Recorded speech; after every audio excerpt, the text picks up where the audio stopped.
Omar, la visita se trata hoy de un investigador de la Universidad Nacional de Tucumán y del CONICET. Está haciendo su doctorado en el INCIBio, que es el Instituto Superior de Investigaciones Biológicas, pero tiene varias particularidades el entrevistado de hoy.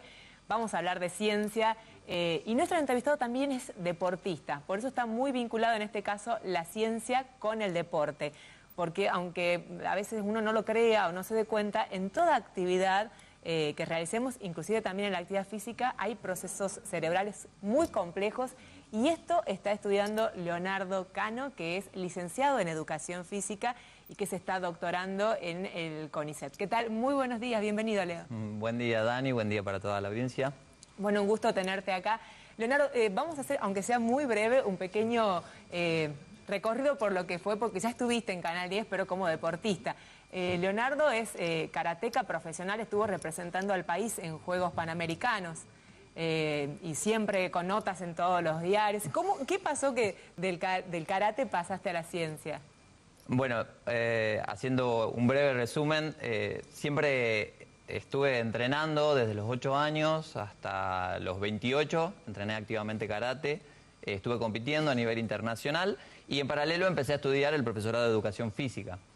Y bueno, en ese momento tenía repartida la vida entre las dos cosas, pero cuando dejé de competir en 2016 me empecé a dedicar mucho más al estudio y a la formación académica. Entonces después de la licenciatura de Educación Física empecé el doctorado en Ciencias Biológicas. De manera que no es casual que tu tema de estudio tenga que ver con el deporte, de alguna manera, neurociencia y deporte, cómo funciona nuestro cerebro en el deporte de alto rendimiento, pero también en otras actividades.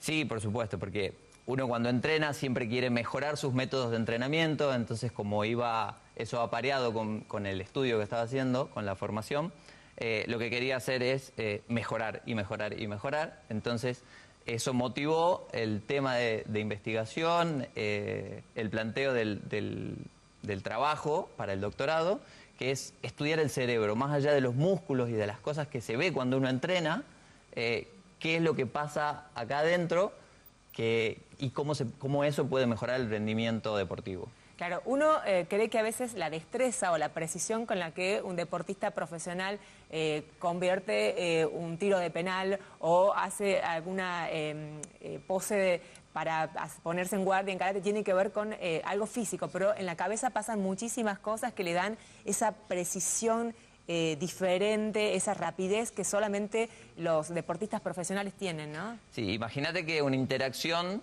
en alguna situación deportiva, en una situación motriz, que puede ser en karate cuando dos contendientes se cruzan, eso puede durar 200 o 300 milisegundos.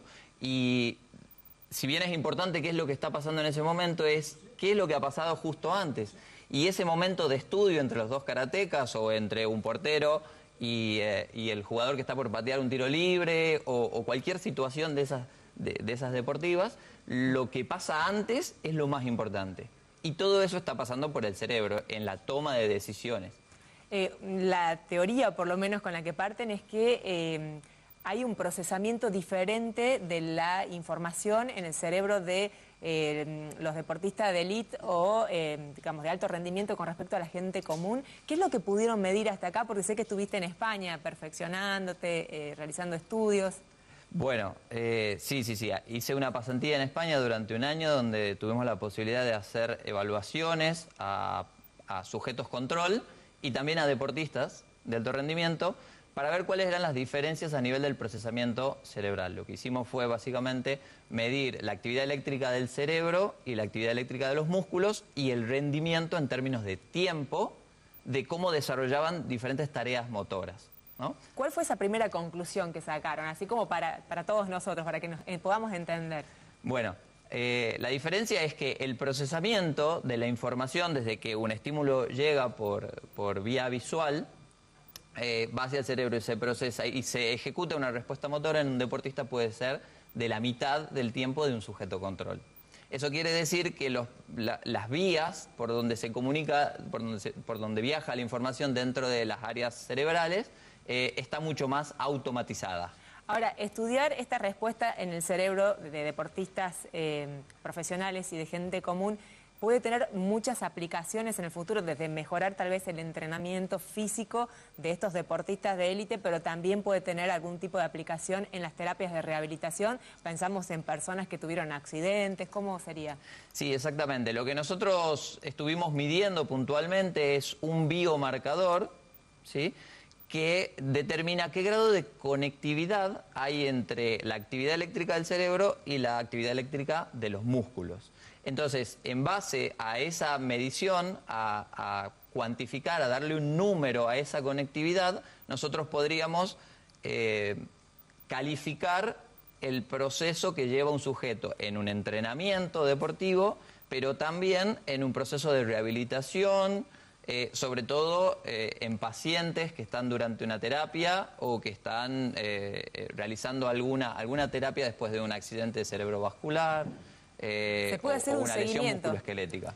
Se puede hacer un seguimiento de la evolución que tiene en cuanto a medirle esa respuesta en números, si la respuesta va progresando, el tiempo va haciéndose más rápido en respuesta. Totalmente, lo que nosotros podemos observar, lo que nosotros podemos medir, lo podemos cuantificar, y si lo podemos cuantificar, lo podemos mejorar. Eso es el entrenamiento, ¿no? Tener una variable que nosotros podemos utilizar para medir un progreso. Bien, este es el tema de tu doctorado y lo que estuviste estudiando en España con un equipo súper destacado de España, ¿no?, en esta universidad, que recordemos estuvo acá también en el programa el director de tu tesis doctoral, Fernando Farfán, porque también estuvo en España participando de este descubrimiento que le permitió a una mujer totalmente ciega volver a ver por momentos, por lo menos volver a divisar objetos y formas, mientras que duró el estudio. Ese mismo instituto es en el que vos estuviste. Sí, tal cual. El doctor Fernando Farfán es el director, es el jefe del Laboratorio de Investigación en Neurociencia y Tecnología Aplicada de acá de la Universidad Nacional de Tucumán, donde ese es mi lugar de trabajo, ¿no? Pero también tenemos colaboración con el Instituto de Bioingeniería de la Universidad de Miguel Hernández en Elche, España. Y ahí estuvimos haciendo estas colaboraciones, y también la gente del laboratorio y el director Eduardo Fernández Jover de allá me dejó participar en otras investigaciones, lo cual estaba súper bueno. Claro, una experiencia impresionante. Bueno, Leonardo, muchísimas gracias por acompañarnos. Ha sido un placer tenerte invitado. No, un placer visitar y muchas gracias, Daniela, muchas gracias, Omar, y un saludo para toda la audiencia.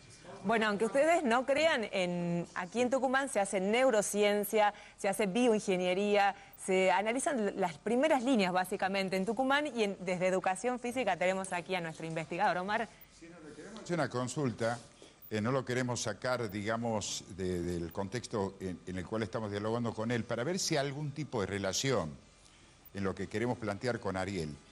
Se ha conocido un informe relacionado con la calidad educativa, el informe de la UNESCO. ¿Qué arrojó para Argentina, Ariel, para hacer una consulta al amigo?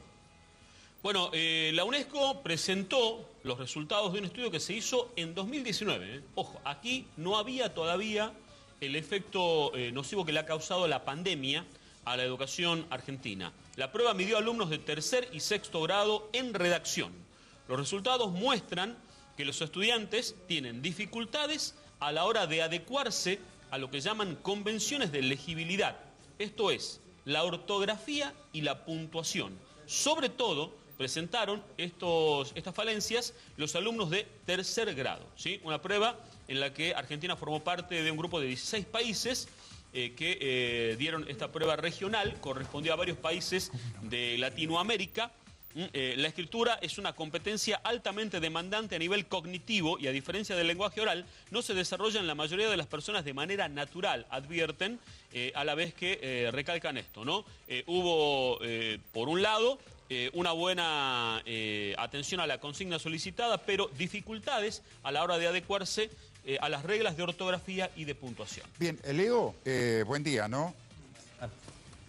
Leo, ¿qué se puede hacer desde tu experiencia, desde lo que has aprendido relacionado al deporte con la neurociencia, para mejorar la calidad educativa, fortaleciendo el cerebro y la mente de los chicos para que los resultados educativos sean mucho mejores de lo que estamos teniendo?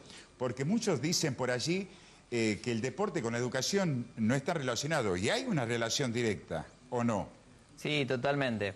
La Organización Mundial de la Salud propone Que la actividad física mínima para los chicos en la etapa de la primaria sea de 60 minutos por día durante los 7 días de la semana. Esto difícilmente se cumpla. El sistema educativo podría ayudar en eso. Se podrían tener clases de educación física, porque la idea de esos 60 minutos es ir más allá de la actividad espontánea, actividad física espontánea que tengan los chicos. Entonces, si pudiera ser sistemática, ayudaría en el desarrollo del cerebro. El cerebro evolutivamente desarrolla por el movimiento, por la necesidad de relación que tenemos entre las personas. A eso quería apuntar también, la interrelación que existe, ¿no? Es necesaria para el desarrollo normal biológico.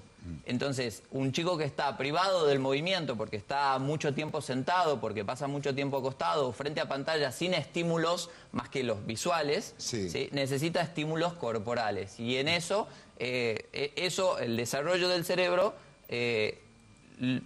necesita esos estímulos para poder progresar en todos los sentidos, inclusive en la capacidad de lectoescritura. Claro, en una palabra, no te quiero meter en una polémica, más que celular, actividad física.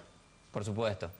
El celular es un medio importante de aprendizaje, pero en su justa medida. ¿Y la diferencia que hay entre mente y cerebro? Hay una diferencia... Es como el pianista con el piano. Sí, exactamente.